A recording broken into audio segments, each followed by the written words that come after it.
capítulo 2, a partir do versículo 18. Antes de olhar para o texto, é um texto um pouco mais longo dessa vez. Jesus aqui está se dirigindo para uma das igrejas provavelmente mais insignificantes, irmãos, mais insignificantes das 7 igrejas do Apocalipse. Todas as demais igrejas e cidades são bem famosas, bem grandes e importantes no Império Romano. Essa cidade aqui, que é a cidade de Tiatira, ela é a mais insignificante. Essa seria uma cidade que ninguém vai para lá para fazer quase nada. Ela só tinha um caráter um ponto lá que era importante, mas mesmo esse ponto não fazia dela um local de muita visita das pessoas. No entanto, havia ali um risco real dentro da igreja. E é por isso que Jesus escreveu para essa igreja. Não porque a sua cidade fosse grande ou fosse importante, mas porque a igreja estava em perigo. Havia dentro da igreja pequena, da cidade pequena de Tiatira, um perigo muito sério. E é por causa disso que Jesus escreve para ela. E é o mesmo perigo que a gente encontra em muitas igrejas do nosso tempo também. Então vamos olhar o texto. Apocalipse 2, a partir do versículo 18, leremos até o verso 29. Ao anjo da igreja em Tiatira escreve: estas coisas diz o Filho de Deus, que tem olhos como chama de fogo, e os pés semelhante ao bronze polido. Conheço as tuas obras, o teu amor, a tua fé, o teu serviço, a tua perseverança, e as tuas últimas obras, mais numerosas do que as primeiras. Tenho, porém, contra ti o tolerares que essa mulher Jezabel, que a si mesmo se declara profetisa, não somente ensine, mas ainda seduza os meus servos a praticarem a prostituição e a comerem coisas sacrificadas aos ídolos. Dei-lhe tempo para que se arrependesse. Ela, todavia, não quer arrepender-se da sua prostituição.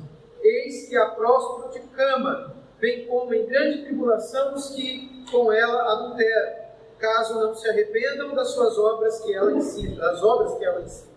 Matarei os teus filhos, e todas as igrejas conhecerão que eu sou aquele que sonda mentes e corações, e vos darei a cada um segundo as vossas obras. Digo, todavia, a vós outros, os demais de Tiatira, a tantos quantos não têm essa doutrina, que não conheceram, como eles dizem, as coisas profundas de Satanás. Outra carga não jogarei sobre vós. Tão somente conservai o que tendes, até que eu venha. Ao vencedor, que guardar até o fim as minhas obras, eu lhe darei autoridade sobre as nações. E com cetro de ferro as regerá, e as reduzirá a pedaços, como se fossem objetos de barro. Assim como também eu recebi do meu Pai, dar-lhe-ei ainda a estrela da manhã. Quem tem ouvidos, ouça o que diz, que o Espírito diz às igrejas. Jesus, então, ele se dirige à menor igreja, da menor cidade, das 7 cidades aqui do Apocalipse, das 7 igrejas do Apocalipse. A gente já viu 3, essa daqui é a quarta. A gente já viu Éfeso, Esmirna e Pérgamo. Agora estamos em Tiatira. Falta Sardes, Filadélfia e Laodiceia, que a gente verá nos próximos domingos, pertinho do Senhor. E no versículo 18 é citado o nome da cidade de Tiatira, no versículo 18, né? Estas coisas diz o Filho de Deus, que tem olhos como de chama de fogo e os pés semelhantes ao bronze polido. Essa cidade, meus irmãos, de Tiatira, ela ficava no sopé, no meio de 2 montanhas. É sopé que fala? Sopé, não é? Entre 2 montanhas. Então tenta visualizar 2 montanhas, no meio delas, uma cidadezinha pequenininha, que ficava no meio de uma rota também comercial, mas pouco usada. A cidade era muito comercial e era o centro das famosas guildas. Vocês sabem o que é uma guilda? Alguém tem ideia do que é uma guilda? Eu também não sabia, porque pesquisar essa semana estudando o texto. Uma guilda é a mesma, hoje equivaleria aos sindicatos. Havia a guilda dos ferreiros, a guilda das costureiras. Inclusive existe uma costureira famosa na Bíblia, que é da cidade de Tiatira. Alguém lembra o nome dela? Hã? Não, é outra. Alguém falou? Lídia. Lembram da Lídia? Ela está no livro de Atos. A Lídia é dessa cidade aqui. E ela trabalhava com costura, né? Com tecidos e tudo mais. E a Lídia, o comércio dela, aliás, essas manufaturas, né? As indústrias de manufatura, eram muito fortes lá. E lá era o centro de todas as guildas do mundo. De todos os sindicatos. Tem sindicato de metalúrgico, sindicatos dos que tem restaurante, Sindicato dos comerciantes. Antigamente os sindicatos eram chamados de guildas, e era em Tiatira que as guildas se encontravam. Então tinha muita reunião, muita festa comemorativa, tudo por causa das guildas. Okay? Essa cidade então existia entre duas montanhas, existiam muitos sindicatos lá de profissões específicas, e ela não era conhecida por causa dos seus cultos religiosos, também não era, embora esses cultos acontecessem lá, mas ela não era famosa por causa disso. Elas eram principalmente por causa das guildas de tecido, além de joias e ferramentas cortantes como espada e outros ferros, machado e tudo mais, né? Então, de vez em quando, as pessoas relacionadas a essas profissões se reuniam lá em Tiatira para poder tratar dos negócios da guilda dos ferreiros, por exemplo, dos direitos dos ferreiros, do preço que vai vender os machados e outras coisas semelhantes a isso. Frequentemente, nesses encontros aconteciam festas. Então, já que está todos os ferreiros do Império Romano aqui em Tiatira, vamos fazer uma festa, vamos fazer um jantar. Não tem isso também nos sindicatos? Fazer um jantar. Nesses jantares aconteciam momentos religiosos. E aqui que começa o problema. Porque nesses jantares, normalmente eles tinham um momento de queimar o incenso para o imperador, uma idolatria à imagem do imperador, e também um momento de oferecer em sacrifício parte da comida, normalmente era 10% da comida, era separada para um ídolo específico, era o ídolo da cidade. E essa comida que era separada para o ídolo da cidade era dada para o sacerdote daquele Deus ali na cidade. Ou algum outro que estava ali presente, né? Algum sacerdote daquela divindade que estava ali participando da confraternização daquela determinada guilda, daquele determinado sindicato. O restante da comida que havia sido sacrificado ao ídolo era comido, como uma espécie de idolatria, porque eles acreditavam que, uma vez que eles comessem aquela carne sacrificada, eles acabavam sendo abençoados também. Era como se a comida fosse abençoada e na hora que eles comiam, eles eram abençoados. É como algumas igrejas hoje fazem, colocando um copo d'água em cima da televisão. Não tem isso hoje em dia? Pra que coloca? Você tem uma televisão? Hoje não dá pra fazer mais com a TV de plasma, né? Porque o copo cai. Tem que ser a TV antiga. Então o cara tem que ter aquela TV antiga, quadradona em cima, para colocar um copo e meio que equilibrando para não cair, né? Hoje em dia eles não fazem mais isso. Vocês precisam coloca o copo d'água do lado da televisão. Ou à frente da televisão, porque agora não dá para colocar mais em cima. Aí eles vão orar. E ele normalmente ora com um copinho d'água na frente dele, com a mão em cima do copo, abençoando aquela água. Aí depois que ele termina a oração, você bebe essa água. E ele vai dizer para você que você vai se sentir melhor. A Igreja Católica fazia isso no passado com a água abençoada, ou água bendita, que ficou conhecida como água benta. Se você leva para a tua casa, unge as coisas, né, na sua casa, também é ungido quando eles aspergem a água benta sobre a sua vida. E aí então você se sente abençoado por um alimento que foi abençoado. Isso é coisa pagã, meus irmãos. Esse negócio de igreja que coloca um copo de água e depois bebe a água abençoada para você sentir melhor, isso é paganismo. Isso não é cristianismo. Nessas guildas aconteceu isso, nessas festas. O pessoal comia comida e o cristão. E tinha lá em Tiatira a Lídia, que era do ramo do tecido. Haviam ferreiros que eram cristãos. Haviam pessoas que trabalhavam no comércio de Tiatira. Era como se fosse uma 25 de março, para vocês terem uma noção do que era Tiatira. Era uma cidade que todo mundo ia lá, tinha muito comércio, coisas muito baratas, todos os sindicatos funcionavam ali. Então todo mundo da igreja era comerciantes. E o que eles faziam numa festa dessa? Comia comida. Se comesse era idolatria. Queimava incenso do imperador? Se não queimasse, não era considerado bem-vindo na reunião.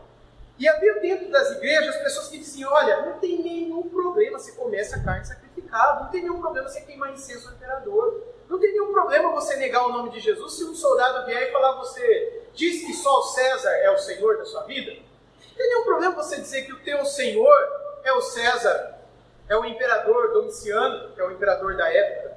Você não tem que falar que Jesus é o teu Senhor. Fala que Domiciano é o teu Senhor. Se a hora que o soldado ou representante do império perguntar quem é o vosso Senhor, você diga com todo mundo, Domiciano. Tem algum problema com isso? Não tem nenhum problema. Fala isso no fundo do coração, você sabe que Jesus é o teu Senhor. Cruza os dedos lá, né? E depois você fala, não valeu. Ei, mas tinha gente dentro da igreja que dizia isso, dizendo que não tinha nenhum problema se misturar. Esse era o problema daquela igreja. Ela era uma igreja tolerante. Ela era uma igreja que tolerava o pecado, os pequenos pecados, as pequenas coisas do dia a dia ali na cidade. Indo para o versículo 19, Jesus disse, conheça as tuas obras, o teu amor, a tua fé, o teu serviço, a tua perseverança e as tuas últimas obras mais numerosas que as primeiras. Como é típico, né, das mensagens de Jesus, ele começa elogiando. A primeira coisa que ele faz é elogiar. Ele diz, olha, das obras, eles eram bons em obras, tinha muitas obras. O amor, eles eram amáveis. A tua fé, eles eram gente que criam, tinham fé. E as últimas obras, o serviço e a perseverança, eles trabalhavam na obra de Deus, eram perseverantes nas coisas de Deus, e quanto mais o tempo passava, mais eles trabalhavam, mais fé tinham, mais amorosos ficavam. As últimas obras eram melhores e mais numerosas do que as primeiras. Era gente de Deus ali naquela cidade. Não tinha nada que desabonasse os cristãos de Tiatira com relação ao que eles faziam. Que eles trabalhavam, o amor deles posto em prática, a fé deles. Eles faziam coisas para Deus. E faziam muitas coisas. Eles não desanimavam. Começavam e continuavam. Eles eram de opinião. Se Deus colocasse no coração deles para servir a igreja, os irmãos, em alguma área, eles faziam com todo afinco, com todo carinho, com todo amor. Mas tinha um problema lá, versículo 20. Tenho, porém, contra ti o tolerares que essa mulher Jezabel, que a si mesmo se declara profetiza, não somente ensine, mas ainda seduza os meus servos a praticarem a prostituição e a comerem coisas sacrificadas aos ídolos. Depois de elogiar, Jesus critica.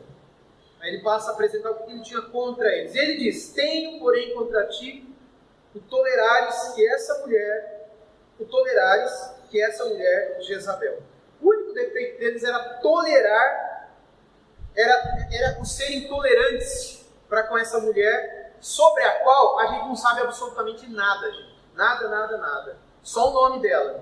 É que a gente precisa refletir três coisas. Primeira o problema não era a Jezabel, essa mulher que, segundo o verso 20, se declarava profetisa e ensinava os irmãos lá a se prostituírem. O problema não era ela. O problema era o fato deles serem tolerantes com ela. O problema estava neles, os cristãos, e não na falsa profeta que estava lá no meio, falsa profetisa, né? Tolerância, meus irmãos, nunca é bom quando é contra o pecado. Tolerância nunca é bom quando é contra o pecado. O tolerância para com o pecado, via de regra, vai levar à heresia. John MacArthur, quando ele esteve aqui no Brasil, na Conferência Fiel, ele citou uma frase que ficou famosa no mundo inteiro. Todo mundo cita essa frase dele, que ele mencionou num sermão aqui no Brasil, em livros e tal, todo mundo cita, que é que a heresia, ela vem montada nos lombos da tolerância. Toda heresia vem montada nos ombros da tolerância. Como ser tolerante com o homossexualismo? Eu coloquei a última pastoral de 3 sobre homossexualidade hoje no nosso coletivo. Semana que vem eu começo a escrever sobre casamento. A homossexualidade é uma coisa hoje que está em moda, todo mundo é tolerante com os homossexuais. Se você fosse convidado para ir no casamento de um homossexual, você iria? Se você disser que sim, você faz parte desse grupo que é tolerante para com o pecado. A menos que você diga, não, eu sou tolerante, eu vou. Eu sou tolerante também com a prostituição, eu vou na zona de prostituição. Eu sou tolerante com os bêbados, eu vou participar com eles da bebedice deles também. Eu sou tolerante quanto às orgias que os caras do meu trabalho fazem, eu vou participar lá também. Não, mas o casamento é a mesma coisa. É a mesma coisa. Tudo aquilo que a Bíblia chama pecado, nós não podemos ser tolerantes com o pecado. A tolerância contra o pecado, a tolerância ao pecado é considerada grave na Bíblia Sagrada. Jesus escreveu essa cartinha para os insignificantes de Tiatira, porque eles eram tolerantes com o pecado. Não fosse séria essa questão, Jesus não teria escrito essa carta. Se eu fosse convidado para ir no casamento de um parente meu que fosse homossexual, eu não iria. Porque aquilo é um pecado na Bíblia considerado sério. Mas todo pecado é sério na Bíblia. Mas a Bíblia, entenda isso. Há pecados que são mais sérios do que outros. E a Bíblia é muito clara quanto a isso. A Bíblia mesmo diz que há pecados que Deus odeia e há pecados que Ele odeia um pouco mais, digamos assim. Principalmente os Provérbios falam que Ele odeia com toda a sua alma e que são intoleráveis. Há pecados que têm uma consequência imediata, há outros pecados que têm uma consequência eterna. Há pecados que devem ser tratados de certa maneira com relação à igreja. Quando é que a igreja trata alguém que mente? É uma maneira, Jesus aborda dessa maneira. Como é que a igreja deve tratar incesto, por exemplo? É outra maneira. Então, embora todo pecado é odiado, todo pecado é condenado, a maneira como Deus vê cada pecado é diferente. Há pecados que para Deus são mais graves do que outros. Há pecados que Deus condena, mas há pecados que Deus não suporta. E há pecados que a gente não deveria nem ser mencionado no nosso meio. Há pecados, por exemplo, que João diz: filhinhos, essas coisas vos escrevo a fim de que não pequeis. Ele já tem na consciência que os crentes para os quais ele escreve vão pecar. Das 5 províncias para as quais João escreve, vão pecar. Não que ele tolere isso, mas ele reconhece que a consequência de Deus sobre aqueles pecados virá, será difícil, eles vão passar tribulação, mas não se compara com outros pecados que, se eles cometerem, a tribulação vai ser muito pior. Vocês estão me entendendo? Não é que Deus tolera pecado, ele não tolera nenhum. Mas as consequências para certos pecados, como por exemplo, Provérbios fala que aquele que cria divisão entre a família, entre os irmãos, é um pecado mais grave do que os outros.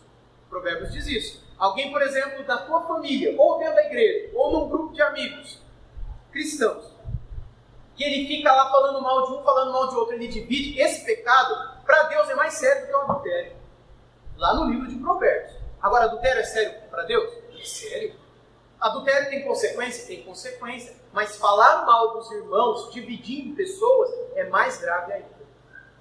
Então Deus ele vê dessa maneira. E essa tolerância para com o pecado ali apresentado, que a gente já vai ver agora, é algo que deveria ser repensado. Então o primeiro ponto de 3. O primeiro ponto o problema não era Jezabel. Não era essa mulher. O problema era o fato dos cristãos em Tiatira serem tolerantes com o que ela estava fazendo. Jesus estava preocupado que o seu povo se afastasse do pecado. E a palavra de Jesus aqui é por causa da tolerância da igreja com Jezabel. Eles eram muito tolerantes com o pecado. O segundo ponto é que nós precisamos abordar quem foi Jezabel. As informações que a gente dispõe do próprio Jesus aqui no texto é que ela possuía um bom contato com os cristãos da igreja. Ela estava dentro da igreja, a Jezabel, lá em Tiatira. Ela era membro da igreja. Ela se declarava profetisa, ela ensinava dentro da igreja, ela pregava na igreja. E ela dizia que ela era profetisa. Não é isso tudo que está no verso 20? Tenho, porém, contra ti tolerares que essa mulher, Jezabel, que a si mesmo se declara profetisa, não somente ensine, mas ainda seduza os meus servos. Ela ensina os servos de Deus, ensinava, né? E ainda seduzia os servos de Deus a praticarem a prostituição e a comerem coisas sacrificadas a ídolos. Onde? Nas guildas. Nas festas das guildas. A gente não dispõe muita coisa, muita informação sobre ela, mas que ela ensinava na igreja, ela possuía uma prática de vida que acabava levando alguns homens da igreja à prostituição e a festas onde se comia coisas sacrificadas a ídolos. A gente não pode ir tão rapidamente no Antigo Testamento, porque no Antigo Testamento também tem uma Jezabel lá, não tem? Esposa de quem? Você lembra? Do rei Acabe, que foi o pior rei de Israel. E ela, que não era israelita, introduziu no reino de Israel todos os ídolos do seu reino. A idolatria a Baal, a Astarote, foi Jezabel, lá no Antigo Testamento, na época do rei Acabe, rei de Israel. Foi o pior rei da história de Israel. O nome é o mesmo, mas a gente não pode associar, pessoal, porque essa Jezabel aqui, ela era da igreja de Tiatira, ela só tinha o mesmo nome. Mas é curioso que aquela Jezabel do Antigo Testamento fazia a mesma coisa que essa Jezabel aqui. Então pode ser que o nome dessa senhora de Tiatira fosse outro, né? E Jesus apenas chame ela de Jezabel porque ela lembra aquela antiga Jezabel, que viveu há séculos antes. E que fazia a mesma coisa, seduzia o povo para a prostituição, os homens de Deus, e também guiava o povo na idolatria. E Jesus disse: eu tenho, porém, contra ti, e tolerais essa mulher. Outra ponto, terceiro ponto, que é interessante aqui também, é que algumas pessoas afirmam que essa mulher aqui era a esposa do pastor da igreja de Tiatira. Deixa eu explicar por quê. Quando Jesus escreve essa carta, ele escreve essa carta para quem? Para quem? Para o anjo da igreja. Muito bem, não é para a igreja. É para o anjo da igreja. Quem é o anjo da igreja? É o pastor. Então é para o pastor da igreja em Tiatira que escreve essas palavras. O pastor, então, deveria ler para a igreja, mas, em primeiro lugar, é para ele. E tem alguns manuscritos antigos, não muitos, é uma minoria, mas alguns manuscritos bem antigos, no versículo 20, ao invés de trazer as palavras, tenho, porém, contra ti o tolerares que essa mulher Jezabel, Alguns manuscritos trazem assim: tem, porém, contra ti o tolerares que sua mulher é Jezabel. Alguns manuscritos antigos, ao invés de trazer a palavra essa, traz a palavra sua. Então, alguns estudiosos dos manuscritos, eles dizem que possivelmente fosse a esposa do pastor, porque ele está escrevendo para o anjo da igreja. Então, tenho contra ti, anjo da igreja, porque você tolera a sua mulher, porque ela seduz os outros homens da igreja na prostituição, ela tem levado os homens da igreja para a idolatria, e é ela quem tem pregado na igreja. É ela que tem ensinado na igreja. E ela se parece com a mulher do meio Acabe. Quando a gente olha para o nosso tempo, a gente até pode parecer, tem algumas mulheres de pastor. Eu conheço pastores que dizem que se eles pudessem deixar o púlpito para a esposa deles, eles preferiam. Que a esposa prega melhor que eles, elas pastoreiam melhor que eles, mas via de regra elas conduzem a igreja do fracasso também. Porque Deus não deu esse chamado para ela. Isso talvez seja um outro ponto de alerta para a gente, irmãos. Quem deveria estar na frente daquela igreja ensinando era o anjo da igreja, o pastor da igreja, não era Jezabel. O que eu tenho para mim? Eu tenho para mim, estudando os manuscritos, que a versão certa não era a sua mulher Jezabel, mas era essa mulher mesmo. Porque eram pouquíssimos manuscritos, a palavra é muito parecida, essa e sua em grego. Então eu tenho para mim, que não tem nada a ver com a esposa do pastor, mas que é uma mulher da igreja lá mesmo. Mas tem alguns que pensam assim. Tenho para mim que esse pastor da igreja, ele era alguém relaxado.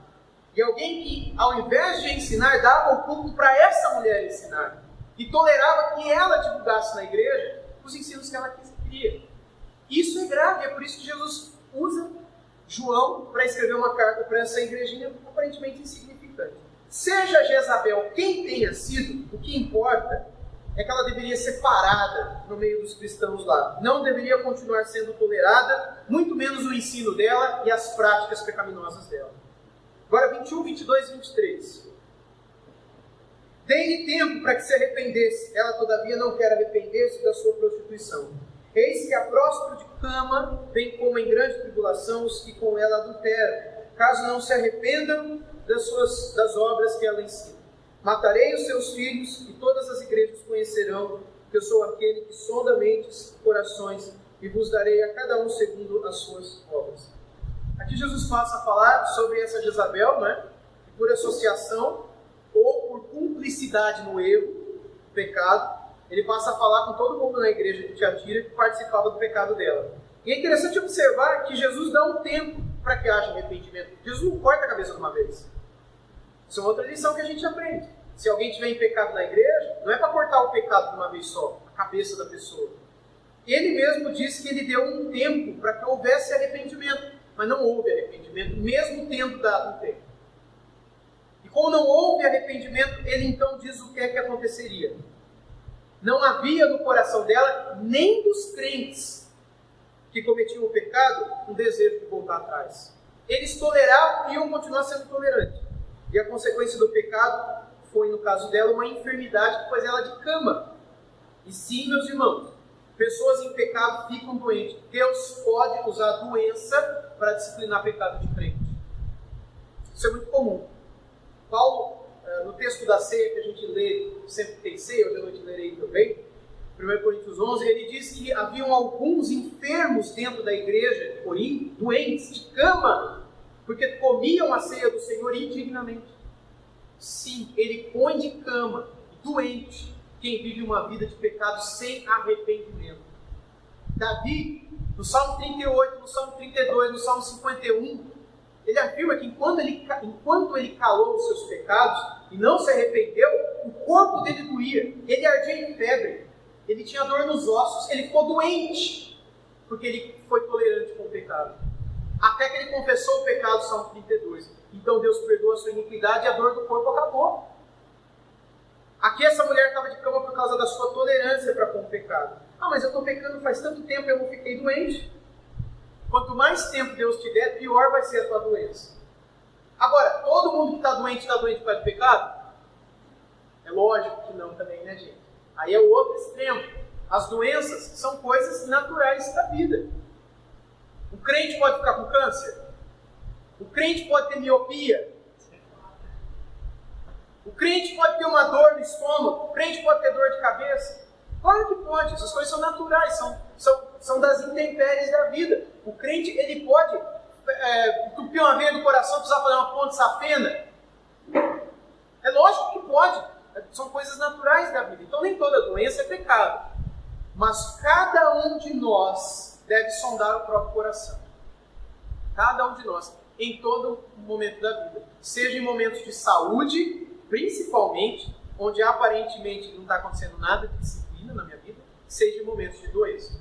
A recomendação bíblica é que a gente se autoexamine o tempo todo. Ok? Continuando. Jesus ele vai deixar claro nesses versos que a gente leu aí, o fogo dos seus olhos, né? Ele é quem purifica. Fogo tem na linguagem apocalíptica a ideia de purificar as coisas. Quando Jesus olha com os fogos dos seus olhos, ele purifica os arrependidos. Como também ele é capaz de saber com o fogo dos seus olhos, como se fosse um laser, né? Aquilo que acontece no coração e na mente de cada um. Ele fala que ele sonda e conhece mente e coração segundo as suas obras, as obras de cada pessoa.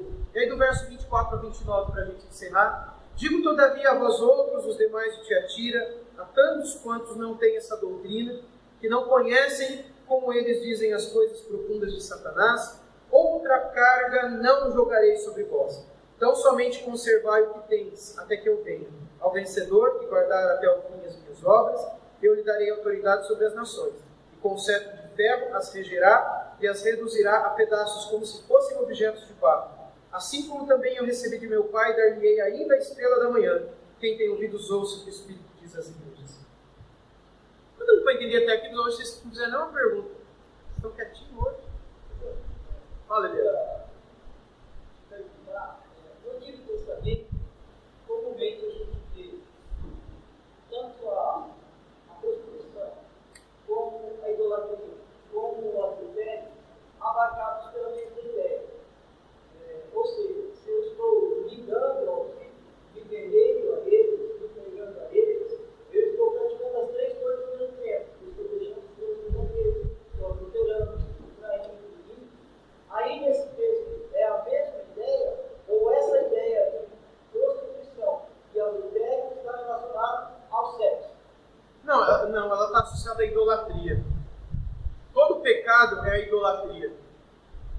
Quando eu reconheço que a sexualidade pode me dar mais prazer do que Deus, eu criei um ídolo.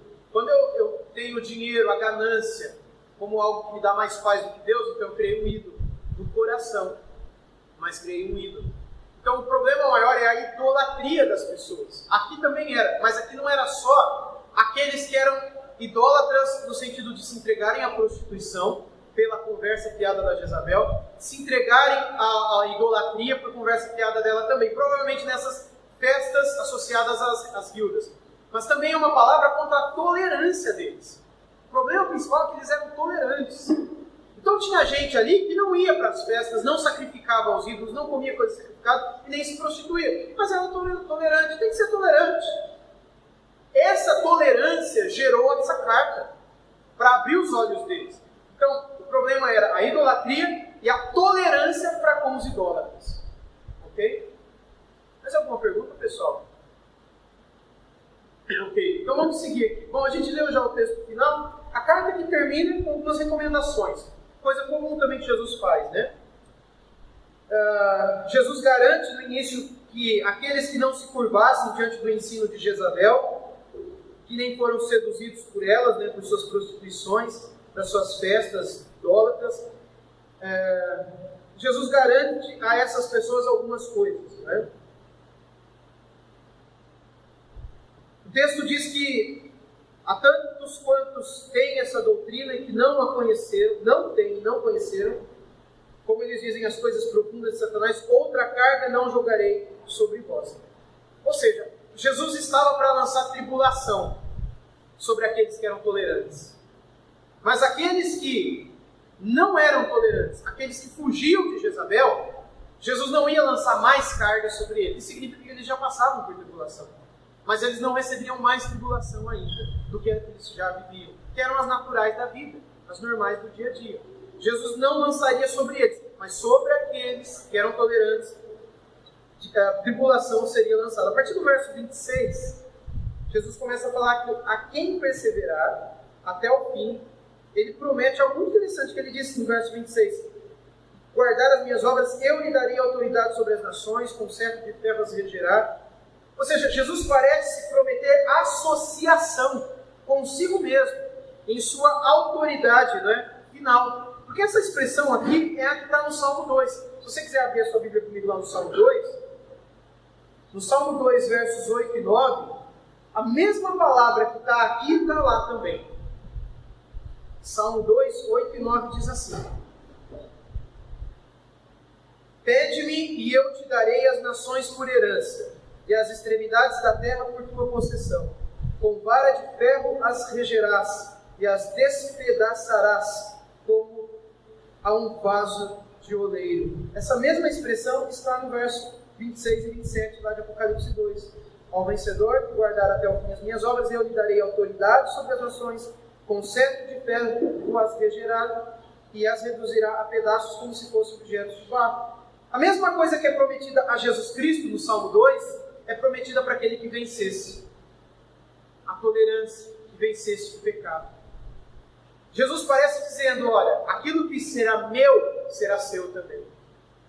Aquilo que eu recebi do meu Pai, vocês receberão comigo também. Vocês estão entendendo? Aqueles que perseverassem, reinariam com Cristo sobre as nações. E é interessante que o texto continua dizendo, lá no capítulo 2 de Apocalipse, no verso 28, assim como também eu recebi de meu Pai, dar-lhe-ei ainda a estrela da manhã.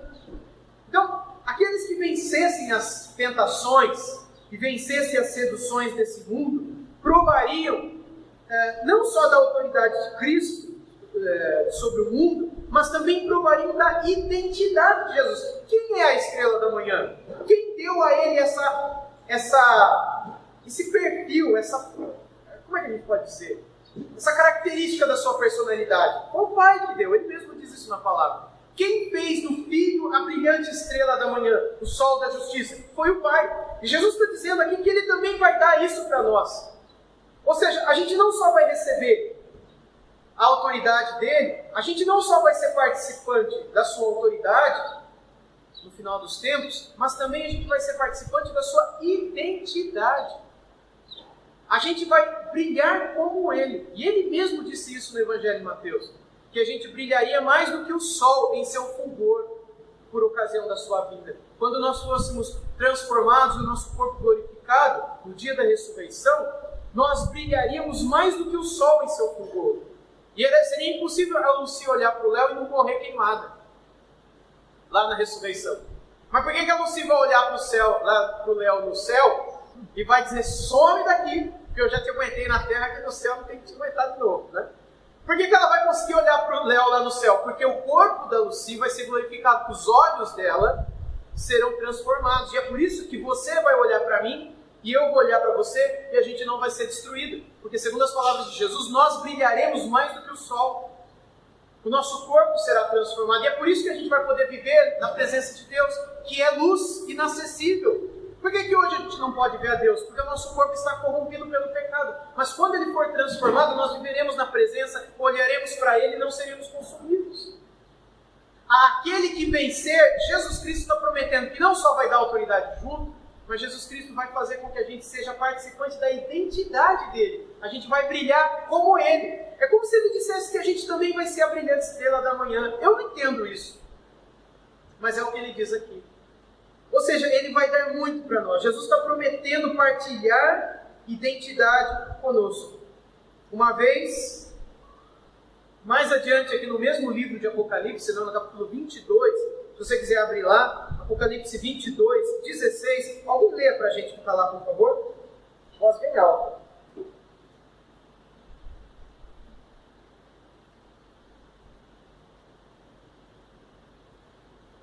Alguém lê para a gente. 22, 16.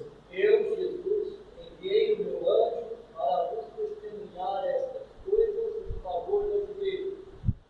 Eu sou a raiz da geração de Davi, a resplandecente estrela da manhã. Quem é a brilhante, o resplandecente estrela da manhã? É ele, Jesus. E aqui ele promete para nós o nível de intimidade que a gente vai ter com Ele lá na glória.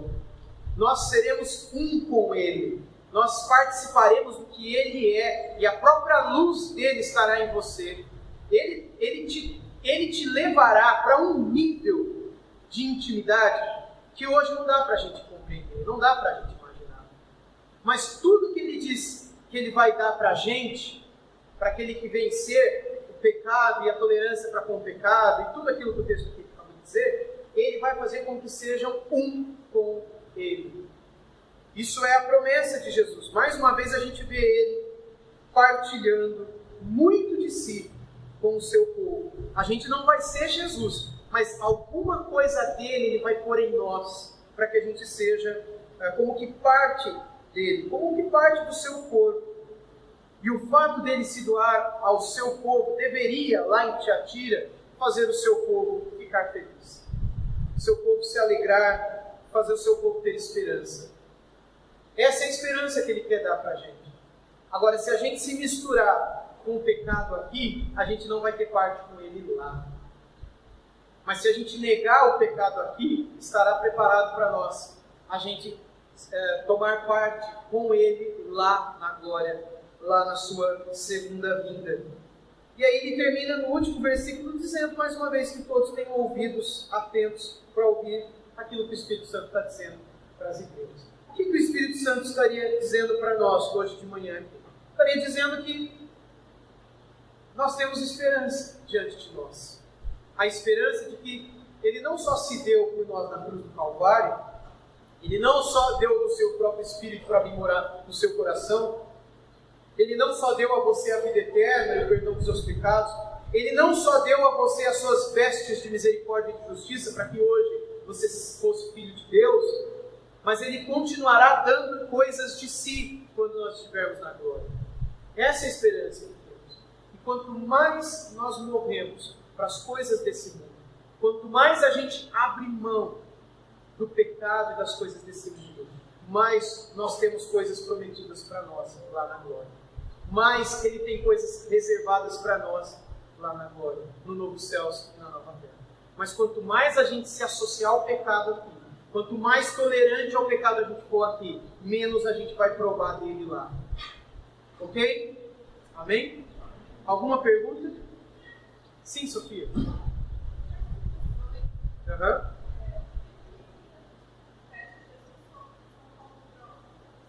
Legal. Então, é a mesma figura que aparece lá no começo de Apocalipse, não é um versículo, é a segunda vez que essa expressão aparece. Os pés, dentro dessa linguagem apocalíptica, escatológica, né, ela está relacionada com o mensageiro. O pé tem a ver com quem é mensageiro. Jesus é esse mensageiro, por isso que ele diz que esses pés polidos de bronze são os pés dele, não é isso? Daí, leia o verso para a gente, por favor, Sofia.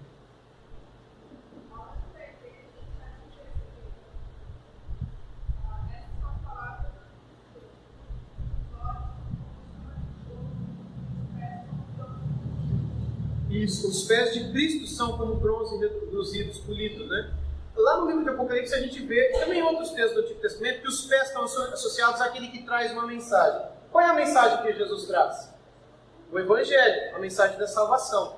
E esses pés são bonitos, que são como bronze polido, porque bonita é a mensagem desse mensageiro. Essa é a figura por trás desse verso. Deu para entender, Sofia? A ideia é que a mensagem que ele traz é brilhante, é bonita, é boa e deve ser recebida de bom grado, né, por aqueles que ouvem. Sim. Esse bronze não tem a ver com julgamento? Não necessariamente. O julgamento está mais associado com o olho de fogo, com o fogo nos olhos, né? Aquele que olha todas essas coisas e com seus olhos ele purifica. O fogo ele purifica, ele separa o precioso do vil, a escória do ouro, digamos assim. E assim os seus olhos também separam dentro da igreja aqueles que são tolerantes com o pecado e aqueles que não são tolerantes com o pecado. Ok? Mais alguma pergunta? Tá bom, então. Então vamos encerrar em oração, meus irmãos? Vamos orar? Amado Deus, obrigado por essa palavra que o Senhor dá a nós também, através da carta que o Senhor enviou aos cristãos de Tiatira e ao pastor de Tiatira. Dá a nós, Pai amado, um coração como esse. Um coração que olha para o pecado e não brinca com o pecado, não é tolerante com o pecado, mas que olha para o pecado e o considera coisa grave, coisa séria, que foge do pecado. Dá-nos um coração como o teu, Pai amado, a fim de que sejamos verdadeiramente filhos do Senhor nesse mundo tão perdido e tão tolerante com o pecado. Ajuda-nos, transforma-nos e faz de nós verdadeiros filhos do Senhor. Em nome de Jesus.